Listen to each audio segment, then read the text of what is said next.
Hey guys, that would be really cool to take a quick peek at this absolutely wild and super rad ESP Maverick left-handed in this amazing lightning finish.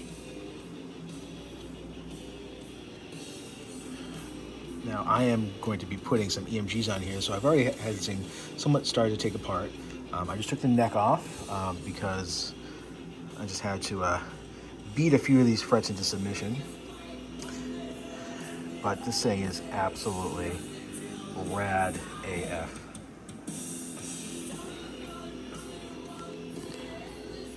So this is a ESP Sinclair trem, and I actually use this to actually date it. So this is ESP's proprietary Floyd Rose system that came out in 1987 from all of my research. And the very earliest ones had these hex bolts as the way to lock down the string. I believe in 88 and onward, they changed over to the much more atypical blocks, very much in style of the regular Floyd Roses. But this was their first year and they did it this way. Which means this thing is from 1987, guys. Because there's no way you're going to replace a trem. I mean, this is original to the guitar. There's absolutely, positively no way.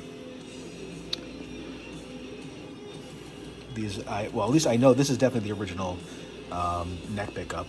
I don't know about the bridge pickup. I'm going to be taking these apart because we're going to get some EMGs in here, which is what this guitar deserves to have. And I know some of you purists are going to be like, EMG suck, blah, blah, blah. Well, you know what? Come on. You can't not have EMGs in this thing. I mean, this thing is absolutely spectacular. This is a neck pocket for those who are wondering what it looks like. And that, to me, that looks, I'm going to call that alder. I gotta look them up. I believe they were alder because that definitely does look like it. Basswood would be a much whiter, much less grainy like that. It's definitely not maple. I mean, it's weighty though, but absolutely phenomenal. Actually, I have to look it up. Maybe it is maple. I mean, it's got some heft to it. This is not a light guitar. The paint is absolutely cool as hell. I do believe it to be original. The frets are amazing shape. Like I said, some of them had just lifted, which I fixed already. Absolutely no fret end issues whatsoever. Truss rod looks great. This neck right now is completely dead flat. This also has, actually now that I have this neck off, you can kind of see, I'm not sure if you can kind of see this neck shape, but it has a very hard V. There's absolutely no serial number on this. Original tuners. They're all tight and work great. No issues. There's absolutely no issues with the holes. They are all tight. There is absolutely no writing whatsoever on this neck. Nothing. Zero. Which really kind of leads me to believe that this is a very, very, very early custom shop. Obviously ESP was more of a parts maker before they started making their own guitars, and this is, you know, if 86 would have been early, right? 86, 87, that would have been really, really, really early. You know, this is definitely one of their early masterpieces.